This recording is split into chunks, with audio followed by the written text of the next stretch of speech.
di bumi Allah ini yang sifatnya masjid berjamaah.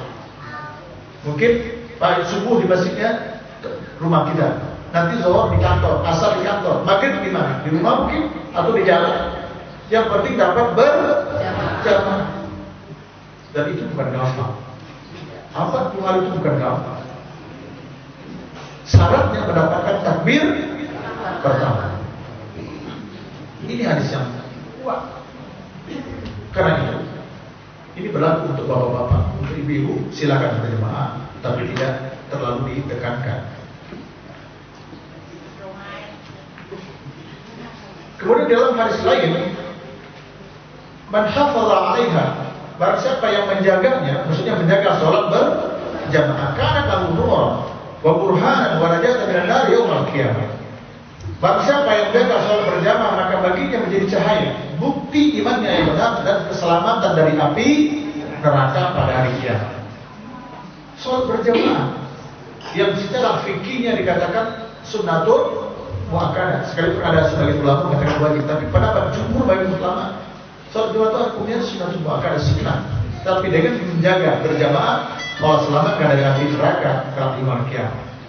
Wa man lam yuhafiz 'alaiha, barang siapa yang tidak menjaga sholat berjamaah, lam takun lahu nuran, tidak ada cahaya baginya kelak di hari kiamat. Wa lam najar, dan tidak ada keselamatan, wal burhan, dan tidak ada bukti tentang keimanan dia.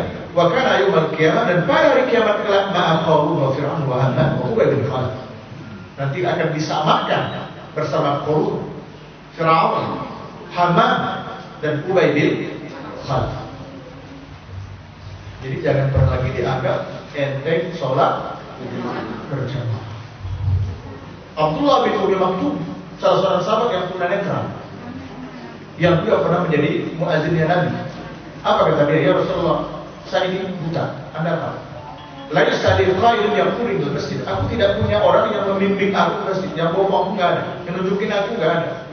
Adakah bagiku rukhsah dispensasi keringanan untuk tidak sholat berjamaah? Kata Nabi, ada. Kemudian dia berbalik meninggalkan Nabi, baru beberapa langkah kata Nabi, apa atas mau tidak? Dari rumahmu kedengaran ke azan. Dengar ya Rasul, kata Nabi, faltati wal habwa, datanglah ke masjid sekalipun kamu harus berangkat. Tunanetra berjamaah. Nabi SAW pernah ingin mengancam membakar rumah orang yang tidak berjamaah. Bahkan di saat Nabi sakit, dalam hitungan belasan hari beliau sakit, menjelang ajalnya, pada suatu hari Nabi sakit berat, panasnya tinggi sampai Nabi pingsan. Setelah dimandi, diguyur air, kalau sekarang kemudian dikompres, Nabi simpan. Yang tanya Nabi apa? Sholat. Sudah di masjid, sudah jamaah. Gitu. Kata sahabat yang hadir, belum ya Rasulullah, maka menunggu Anda. Kemudian Nabi pingsan lagi. Setelah simpan ditanya, sudah sholat belum? Belum ya Rasulullah, mereka menunggu Anda. Pingsan lagi. Kira-kira berat nggak? Sakit lagi. Berat banget, panas tinggi. Ya. Para sahabat menceritakan, Aisyah menceritakan bagaimana tinggi panas ya Rasulullah SAW. Setelah siuman kembali dan di badan terasa pada agak baik, Nabi meminta dia digotong, maksudnya dibopong, ya, dipapar ke masjid untuk sholat berjamaah, lalu menunggu Abu Bakar menjadi imam. Kalau sholat berjamaah bagi laki-laki tidak penting di masjid, penting nggak Rasulullah seperti itu ke masjid? Kan nggak perlu lah, mendingan di rumah istirahat. Tidak perlu sakit berjamaah. Buka surah An-Nisa Al-Quran Al-Karim ayat 102 tentang sholat khauf. Zuhur dalam kondisi normal, zuhur itu berapa rakaat? 4. Kalau musafir atau perjalanan 2. Kalau perang berapa rakaat? 1. Coba tengok surat 4 An-Nisa, ya, ayat 102. Sudah ketemu? Saya baca ringkasannya. Seperti apa ringkasannya? Ya, katakanlah ini satu kelompok perang ini, pasukan, ada misalnya 40 orang. Rasulullah ada situ, atau sekarang komandonya. Ketika Zuhur masuk, katakan demikian, maju ke depan, komandannya maju ke depan jadi imam. Yang 40 itu dibagi 2, Bapak Ibu, dibagi 2. 20 sholat dulu dengan tetap memegang senjata, katakanlah senapan. Ikut sholat. Nabi takbir, dia takbir. Yang 20 bersiaga. Nanti Nabi ruku, dia ruku. Nabi sujud, dia sujud. Yang 20 pertama. Nabi bangkit ke atas, rakaat kedua berarti kan? Dia bangkit ke atas, tapi setelah bangkit ke atas, hendaklah mundur ke belakang. Lalu yang tadi ikut ke depan. Yang belum sholat ikut ke depan. Yang sudah sholat satu rakaat mundur ke belakang. Tidak salah, belum salah, tidak salah. Tetap dalam posisi sholat, tapi bersiaga. Nanti ketika Nabi ruku pada rakaat kedua, yang belum ruku tadi ikut ruku. Yang sudah ruku ikut enggak? Tidak. Nabi sujud, dia ikut sujud. Nanti Nabi salam, kedua-dua kelompok ini ikut salam. Allahu Akbar. Dalam perang, suasana getir, masih sholat berjamaah. Penting nggak? Allahumma shalli alaihi wasallam. Ya, kita kena full dikit aja. Udah 2 hari nggak kelihatan orang.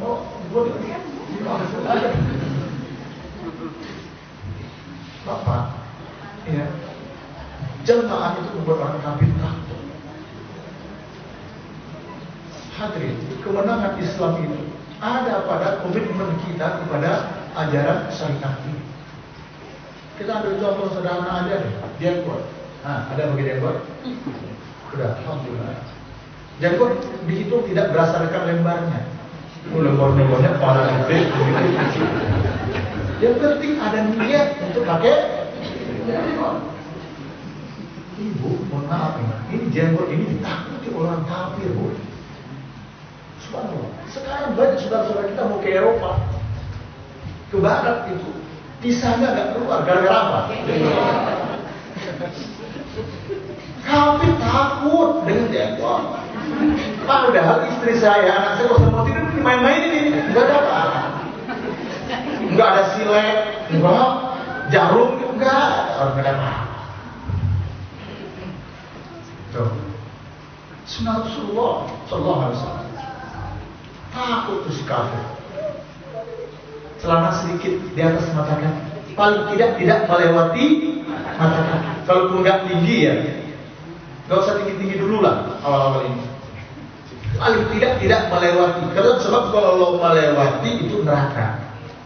Tapi kan nggak sombong, Ustaz, nggak sombong. Ya, kalau lengkap dengan sombongnya, Allah nggak bawa mereka bicara di hari kiamat. Allah membiarin, Allah nggak lihat mereka. Itu kalau sombong. Tapi kalau nggak sombong, sekedar lewat doa, itu sekedar masuk neraka aja. Ya itu aja. Karena kata Nabi, ma'as para minal ka'bah final. Yang di bawah mata kaki neraka. Nah, supaya selamatkan kafir, muslim saja tapi senang sama kafir, takut sama kita. Teroris lah apa, menakutkan. Sunnah Rasul. Jamaah ke masjid rame-rame, kafir takut. Dan Rasul disyaratkan, hatta Yahudi di Gaza, masjid Yerusalem sana tidak akan mampu ditaklukkan sampai nanti sholat subuhnya seperti sholat Jumat. Subhanallah. Kalau sholat berjamaah udah banyak, hatta subuh udah kayak Jumat, itu kafir ketakutan luar biasa. 3 sunnah Rasul ditegakkan ke orang kafir. Apalagi sunnah Rasul yang keempat, ada lagi orang kafir takut banget, poligami. Masya Allah. Itu orang kafir takut. Saya pikir ibu bosan. Poligami. Maaf, saya bertanya ya Pak. Bapak anak berapa Pak? 3. Dari berapa istri? Dari 1 istri. Istri Bapak itu supaya enak gitu. Kita kok gentle gitu. Jangan nanti dibilang jago karena istri nggak ada gitu. Dari 1 istri 3 anak. Kalau 4 istri 12. Subhanallah. 12 dari mak nikah. Buat contoh boleh lah. Contoh doang. Siapa nama Bapak? Said aja sudah bahagia saya mendengarnya. Karena Said itu dalam bahasa Arabnya bahagia. Sa'id itu bahagia loh Pak. Iya kan? Bahagia Sa'idun itu bahagia. Dan Aidun Sa'idun lebaran bahagia. Kalau 4 itu 12 anak. Dapat 5 ada yang habis itu subhanallah. Kalau habis, kalau enggak ya kan kita. Saya nanya Bapak, dilengkapi sudah lah penderitaan kita gitu. Bapak berapa anak Pak? 3 juga. Masya Allah. Ustaz berapa Ustaz? 4 Ustaz 4. Kalau 4 pula 16. Wow. Ibu tahu nggak? Kafir takut. Itu si Mbak Merkel. Siapa tuh Mbak Merkel? Jerman. Pemimpin Jerman. Bapak dengar nggak keluhan dia beberapa waktu yang lalu, sekitar 3 bulan lalu? Kata dia, kita salah. Kita salah gitu memahami para imigran. Kemarin orang Turki ya, di Jerman itu banyak banget di Turki, banyak banget. Gelisah dia, gelisah kenapa? Karena gereja semakin hari berkurang, sementara masjid semakin bertambah. Sementara Erdogan pidato dari Turki, apa kata dia? Kepada warga Turki dimanapun berada, bangsa Turki, banyakkan anak, banyakin anak. Kita kalahkan, kita taklukkan Eropa dengan populasi kita. Tanpa perlu menumpahkan darah.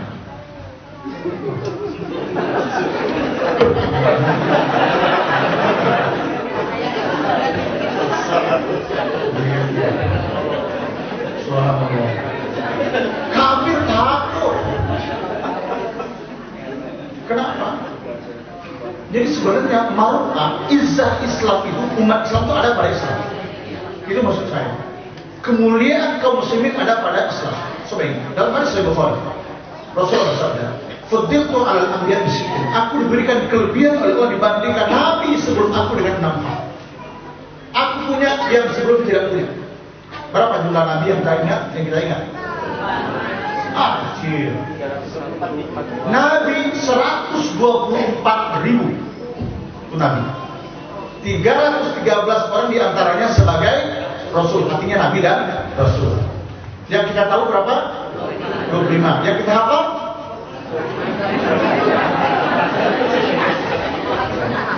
Parah ya. Kita banyak salah. Al-Quran berapa juz? 30. Suratnya? Ayat? 6.000? Udah pernah hitung belum? Bohong. Ya. Kita pernah lakukan penelitian kepada 1.000 orang. Berapa jumlah ayat Quran? Ya, hanya 2 yang menjawab tidak. 1 menjawab Al-Quran 186 ayat. Bayangkan parahnya. Yang 1 lagi pertanyaannya salah, kayak nggak ada aja pertanyaan yang lain.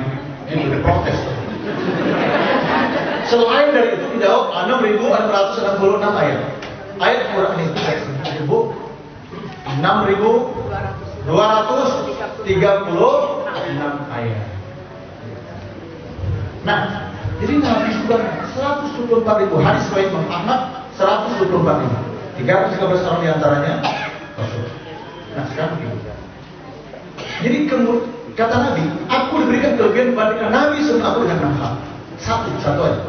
Satu diantaranya, nusirtu birrahmi walau kana masyarakat syarif. Aku dimenangkan oleh Allah dengan cara rasa takut. Maksudnya apa? Pertempuran Nabi itu 27 kali dia yang ikut perang, menang semuanya. Kemenangan itu disebabkan oleh rasa takut yang Allah masukkan ke dalam hati orang kafir. Di dalam surat Ali Imran Allah masuk kalimat sanulqi fi qulubil ladzina kafaru ar-ru'b. Aku masukkan, kami campakkan ke dalam hati kafir itu ar-ru'b, ketakutan. Ru'b itu ketakutan secara psikis, kejiwaan, gemetar jiwanya. Dalam Al-Anfal kalimatnya sapulqi, aku masukkan. Ya. Jadi luar biasa. kemenangan. Jadi kemenangan Rasul dalam perang itu tidak semata-mata karena kehebatan Nabi dan pasukannya, tidak, tapi iman. Dengan iman yang kuat, yang jago inilah yang menyebabkan Allah turunkan ketakutan kepada kafir. Jadi orang kafir sebenarnya sudah kalah sebelum bertanding. Perang Badar contohnya, pasukan kafir Quraisy 1000, kaum muslimin 313 orang. Rasul berdoa pada Allah dan sahabatnya, kata Allah fastajab, Allah kabulkan, diturunkan berapa? 1000 malaikat. Alhamdulillah. Dari Imran disebutkan berapa? 3000 ditambah 3000 malaikat. Bala atas wa tattaqu yatukum min fawrin hadza yumkinukum rabbukum bi khamsa, ditambah lagi 5000 malaikat. Itu. Allah berikan pertolongan kepada Rasul dan para sahabat kita. Jadi kemenangan Islam itu ada pada komitmen kita kepada tujuan. Semakin dekat, semakin amankan Tuhan, semakin Allah berikan kita kekuatan, izzah, harga diri dan kemenangan. Oleh karena itu, ya, sholat berjamaah dijaga baik-baik, khusus bagi bapak-bapak terutama. Dan tuntun Rasul dan terasa kita sekarang, kita kerjakan saja dengan ikhlas. Dengan demikian Allah berikan kemuliaan salat kepada kita. Sholat subuh dan asar berjamaah. Ini sudah tahu kita semuanya bahwa sholat subuh dan sholat asar disyariatkan untuk berjamaah. Sholat subuh dan sholat isya berjamaah adalah sholat yang paling berat dari orang-orang munafik. Ya, sholat berjamaah asar dan subuh. Berikutnya lagi membaca zikir pagi dan sore. Kan ada miripnya. Di antaranya kata Allahumma inni asbahtu usyuka wa usyidu hamata arsy wa malaikataka dan seterusnya. Barang siapa yang membaca hadis ini satu kali, doa ini satu kali sampai abduka wa rasulullah a'taqa Allahu mu'ahu final arba. Allah bebaskan seperempat dirinya dari api neraka. Kalau dibaca 2 kali, Allah bebaskan nisbahu, separuh dari api neraka. Kalau baca 3 kali, Allah bebaskan 3/4 dari api neraka. Kalau baca 4 kali, maka Allah selamatkan dirinya dari api neraka. Dalam dengan subhanallah bihamdi, subhanallah bihamdi, ada khalqi wa ridha nafsi wa zinata nafsi. Setelah itu ada ini, Allahumma inni asbahtu usyiduka, atau Allahumma inni amsaytu usyiduka kalau sore. Baca ini doa. Memohon perlindungan kepada Allah dari neraka. Barang siapa yang memohon kepada Allah agar dimasukkan ke dalam surga 3 kali, ya Allah masukkan ke dalam surga, ya Allah masukkan ke dalam surga 3 kali, maka surga pun memohon kepada Allah, ya Allah masukkan dia ke dalam surga. Tapi barang siapa memohon kepada Allah dan mengucapkan, ya Allah selamatkan dari neraka, Allah majir minanna, Allah majirni minanna, maka 3 kali, maka Allah neraka berkata, ya Allah selamatkan dia dari api neraka. Sholat sunat 4 rakaat sebelum dan sesudah zuhur.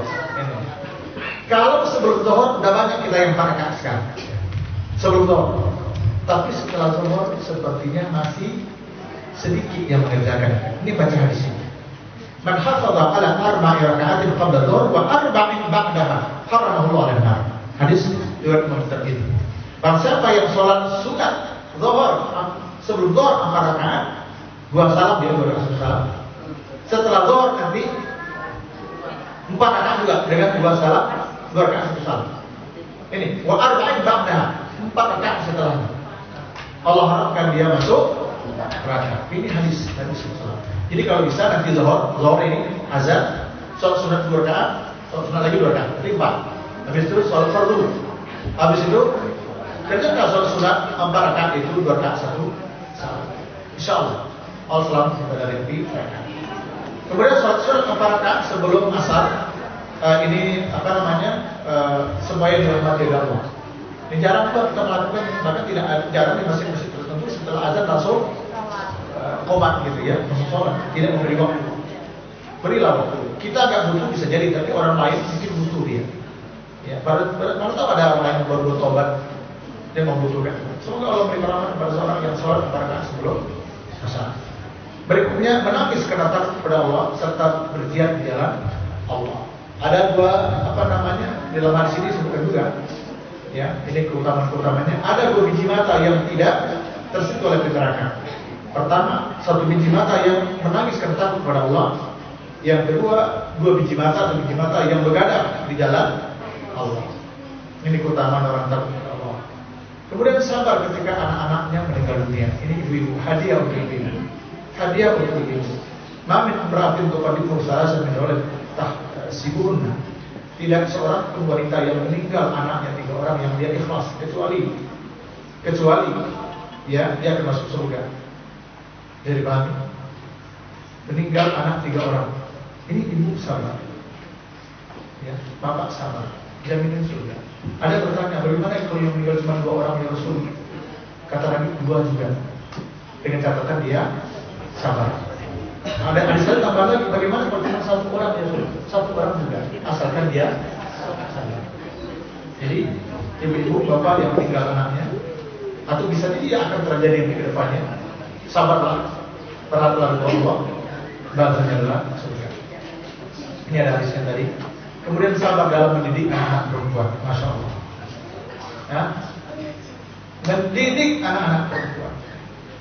Coba kita baca ujungnya aja ini. Mani betul ya minal banati bisyai, fa ahsana ilaihinna kunna lahu sitra minan nar. Barang siapa yang diuji oleh Allah dengan anak-anak perempuan, mungkin 1, 2, 3, kan?